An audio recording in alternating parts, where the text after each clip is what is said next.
En relación a la pandemia del COVID-19, presentamos un análisis preliminar desde la perspectiva económica, planteado por un experto en turismo.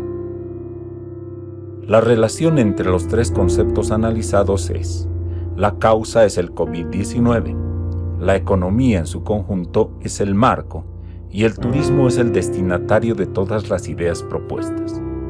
A continuación, algunas preguntas, cuestionamientos y afirmaciones que sirven de base para el análisis. La globalización ha fracasado, la vida y la economía ya no serán las mismas. La economía de mercado no sirve, el estatismo debe triunfar. ¿Cuánto durará la crisis? La recuperación será muy lenta. Hay que apoyar fuertemente a los empresarios. La demanda debe ser impulsada. Hay riesgo de inflación. El desempleo será insostenible. Las empresas pequeñas en turismo quebrarán en su mayoría.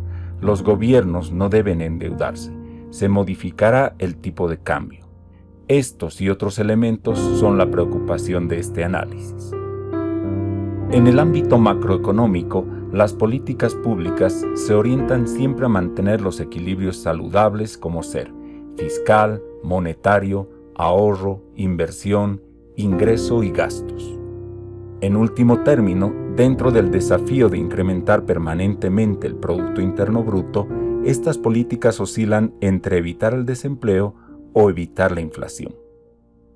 A nivel microeconómico, los empresarios buscan el beneficio, es decir, maximizar sus ingresos y minimizar los gastos. Los consumidores, entre tanto, buscan su bienestar y para ello siempre buscan asignar eficientemente sus escasos recursos para la satisfacción de sus necesidades. ¿Cambiará la situación? Definitivamente no, pero nada permanecerá igual. ¿Qué significa esto? Trataremos de responder estos cuestionamientos de manera sintética. A nivel de los consumidores o de las familias, la problemática se resume en mantener el empleo y por tanto sus ingresos económicos para satisfacer sus necesidades. Este es un tema prioritario en el corto plazo.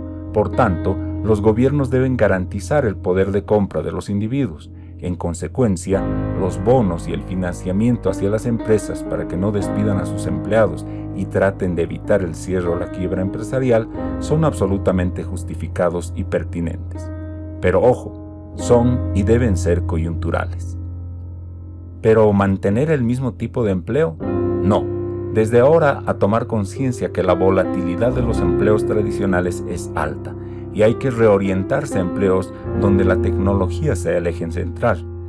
Su consecuencia inmediata será promover mayor y mejor capacitación porque de lo contrario el futuro será muy oscuro. ¿Esto lo resolverá el gobierno? En parte, porque el cambio en las políticas de educación, la prioridad de profesionales, los contenidos, la educación virtual y las tecnologías de información es un imperativo. Pero eso fructificará a mediano y largo plazo. En el corto plazo, los individuos tendrán la mayor responsabilidad. Las oportunidades están ahí. La globalización da muchísimas opciones. Para los empresarios, por supuesto, deben seguir buscando beneficios, pero en el marco de la solidaridad, la responsabilidad social y el impulso efectivo de la investigación. ¿Debe ser sostenible? Por supuesto, esto no es optativo. En el corto plazo, el gobierno debe ayudar a mantener el negocio con ayudas, créditos blandos o concesionales e incluso subsidios para algunos. Pero paralelamente y desde el corto plazo y de ahí en adelante, son los propios empresarios que deben cambiar, deben reinventarse sustancialmente, no solo en el producto final, dado que habrán cambios en las prioridades de los consumidores, no cabe duda, sino también en los procesos de gestión y seducción, pero privilegiando y financiando explícitamente la innovación, basándose en la competitividad y la productividad. Finalmente, con la responsabilidad social y solidaridad, no solo en la distribución de sus utilidades, sino en toda la cadena de valor. En relación al gobierno, el retorno del keynesianismo es más evidente. Por ello, en el corto plazo, la locomotora y el eje de toda la recuperación recae en las espaldas del Estado. Precisamente dependerá del tamaño y la fortaleza de esas espaldas para que la recuperación sea rápida, en V, o lenta, en U. Los países desarrollados tienen más espalda y más respaldo. Son economías diversificadas con una inserción de la tecnología en el diario vivir de los tres agentes económicos, individuos, empresarios y gobierno, con una capacidad financiera y de apoyo impresionantes.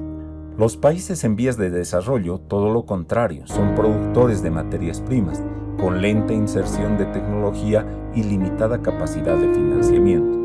Algunas cifras. El plan de reactivación de Estados Unidos es de $2 billones, Europa $1 billón, mientras que la CAF dispone para 19 países de América Latina apenas $2.500 millones. Para el caso de Bolivia, ¿es posible ser optimistas? Por supuesto. Las medidas de corto plazo, las sanitarias y las económicas se están dando. Hay alguna incertidumbre en las sanitarias porque la reacción fue muy lenta y cuestiones básicas como equipos de seguridad y reactivos para las pruebas rápidas recién se importarán y el volumen no será suficiente. En lo económico, ya se han aprobado los principales paquetes para reactivar el consumo y mantener o al menos resguardar la capacidad productiva. Todavía el país está en condiciones de obtener créditos. El margen de endeudamiento otorga un 10 a 20% del PIB, es decir, $4.000 u $8.000 millones. Por supuesto, esto implica cuidar celosamente el equilibrio porque de lo contrario recurrir fácilmente al uso de las reservas podría afectar el tipo de cambio. ¿Dónde está el desafío? Primero, el gobierno, sin descuidar el corto plazo, debe estructurar un plan de mediano y largo plazo donde las prioridades cambien radicalmente hacia sectores de salud, innovación, capacitación virtual, privilegiando competencias e investigación en sectores de la economía naranja, pero con visión hacia el mundo. Los empresarios deben despojarse de la dependencia del Estado y del asistencialismo y generar solidez y tejidos fuertes en base a cadenas productivas para las que tenemos ventajas comparativas. De igual manera, tiene que estructurar planes inmediatos y de mediano plazo donde la capacitación hacia sus empleados en nuevas tecnologías sea fundamental. Por supuesto, los individuos, sobre todo los jóvenes profesionales, a partir de ahora, deben aportar con creatividad y cerrar brechas de capacitación hacia los sectores 4.0, es decir, de la cuarta revolución industrial, donde lo virtual, la robótica, los bots, etc., deben penetrar en todas las actividades. Las respuestas puntuales a las premisas. La globalización sigue en pie y seguirá. Hay que aprovecharla. La vida y la economía seguirán con mayor fuerza y con mejores valores.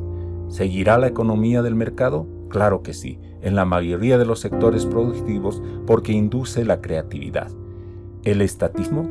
Por supuesto, y con mayor vigor, sobre todo en sectores como la salud, la educación y la investigación. La crisis durará lo que las sociedades permitan que dure y donde no se hagan los esfuerzos suficientes, la inflación es una posibilidad. Pero con políticas claras y luchando contra la corrupción, no será más que un fantasma. ¿Y el turismo? Dejemos de vernos el ombligo. ¿Esta crisis no nos ha demostrado acaso que todo es integral y holístico? Pues entonces solo queda trabajar y aportar.